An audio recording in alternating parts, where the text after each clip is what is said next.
Bismillahirrahmanirrahim. Assalamualaikum warahmatullahi wabarakatuh. Yang terhormat Ibu Hikmah Indraswati selaku dosen pengampu mata kuliah manajemen operasional dan teman-teman manajemen operasional kelas B yang saya banggakan. Di sini kami dari kelompok 12 dengan saya sendiri Khofifah Nuraini dan dua teman saya yaitu Ahmad Ihsan Gias dan Muhammad Nur Afifuddin ingin mempresentasikan hasil diskusi kami mengenai manajemen persediaan dan penyimpanan. Yang pertama yaitu pengertian dari persediaan. Persediaan adalah bahan atau barang yang disimpan yang akan digunakan untuk memenuhi tujuan tertentu. Persediaan dapat berupa bahan mentah, bahan pembantu, barang dalam proses, barang jadi, ataupun suku cadang. Tujuan utamanya yaitu untuk mengendalikan persediaan agar selalu dapat melayani kebutuhan bahan atau barang dengan tepat dan dengan biaya yang tetap rendah. Selanjutnya yaitu fungsi dari persediaan.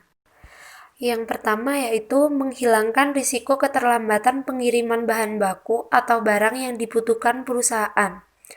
Yang kedua yaitu menghilangkan risiko jika material yang dipesan tidak baik sehingga harus dikembalikan. Yang ketiga yaitu menghilangkan resiko terhadap kenaikan harga barang atau yang biasa disebut dengan inflasi.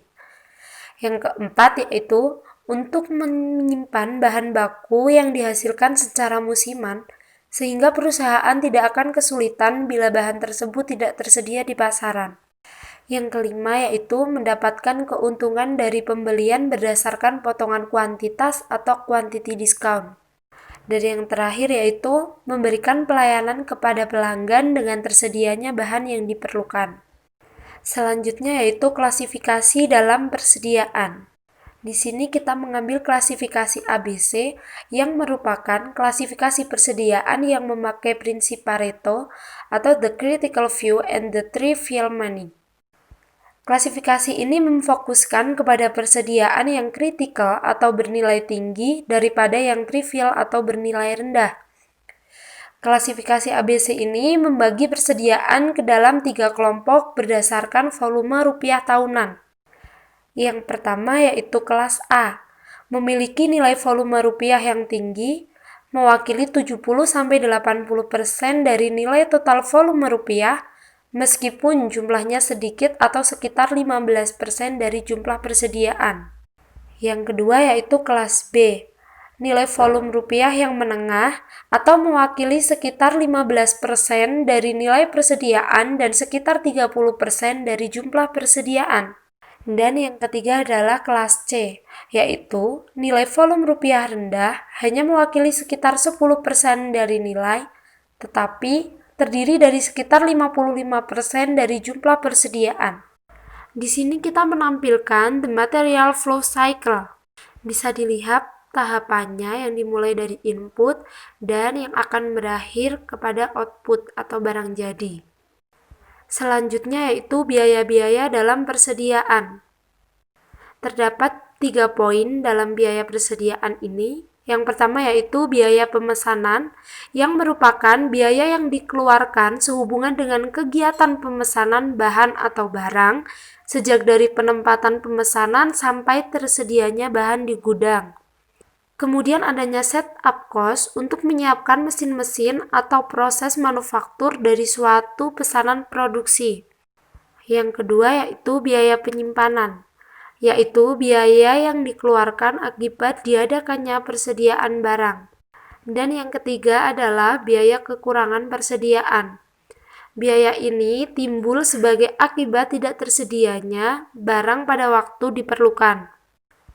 Yang keempat adalah model-model dari persediaan yang akan dijelaskan oleh teman saya yaitu Muhammad Nur Afifuddin.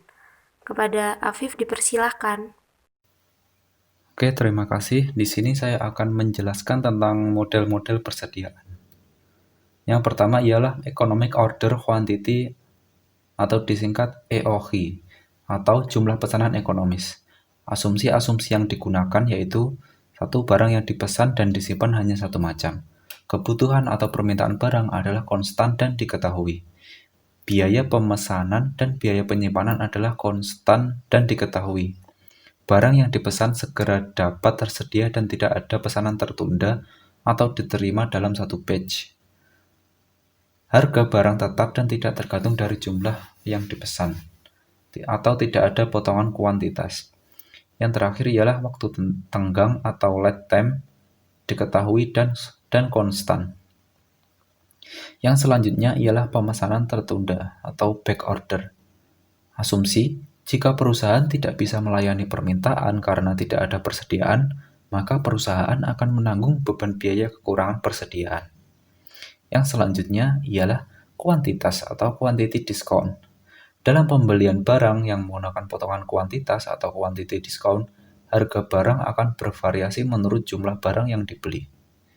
Yang selanjutnya ialah waktu tenggang, persediaan pengaman, dan titik pemesanan ulang.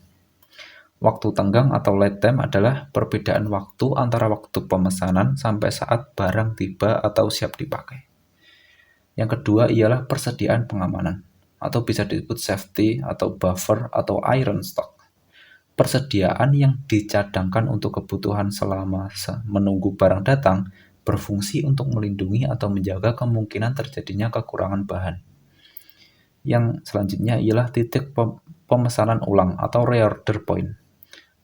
Adalah titik di mana harus diadakan pemesanan kembali sedemikian rupa, sehingga kedatangan atau pengiriman bahan baku yang dipesan adalah tepat waktu, di mana persediaan di atas persediaan pengaman sama dengan 0. Yang selanjutnya ialah cara menetapkan titik pemesanan ulang, yaitu jumlah penggunaan selama waktu tenggang ditambahkan dengan persentase tertentu. Yang kedua yaitu jumlah penggunaan selama waktu tenggang ditambah dengan penggunaan selama periode tertentu sebagai persediaan pengaman. Yang kelima ialah model penilaian persediaan. Model penilaian persediaan yang pertama ialah metode first in first out atau FIFO. Metode ini didasarkan pada asumsi bahwa harga barang persediaan yang sudah terjual atau terpakai dinilai menurut harga pembelian barang yang terdahulu masuk. Yang kedua ialah metode last in first out atau LIFO. Metode ini mengasumsikan bahwa nilai barang yang terjual atau terpakai dihitung berdasarkan harga pembelian barang yang terakhir masuk. Yang ketiga ialah metode rata-rata tertimbang atau weighted average method. Adalah nilai persediaan pada metode ini didasarkan atas harga rata-rata barang yang dibeli dalam satu periode tertentu. Perbandingan atas hasil penilaian. Apabila harga barang stabil, maka ketiga cara tersebut akan memberikan hasil yang sama. Tetapi, apabila harga barang berubah-ubah, maka nilainya menjadi berbeda. Pada saat harga meningkat, cara FIFO akan menunjukkan nilai persediaan akhir yang tinggi, nilai barang terpakai yang rendah, keuntungan yang besar. Sebaliknya, cara LIFO menunjukkan nilai persediaan akhir rendah, nilai persediaan terpakai yang tinggi, keuntungan yang rendah. Cara mana yang dipilih adalah tidak menjadi persoalan, asalkan digunakan secara konsisten sepanjang tahun. Terima kasih. Itulah penjelasan dari kelompok kami, kelompok 12. Ada kurang lebihnya mohon maaf. Wassalamualaikum warahmatullahi wabarakatuh.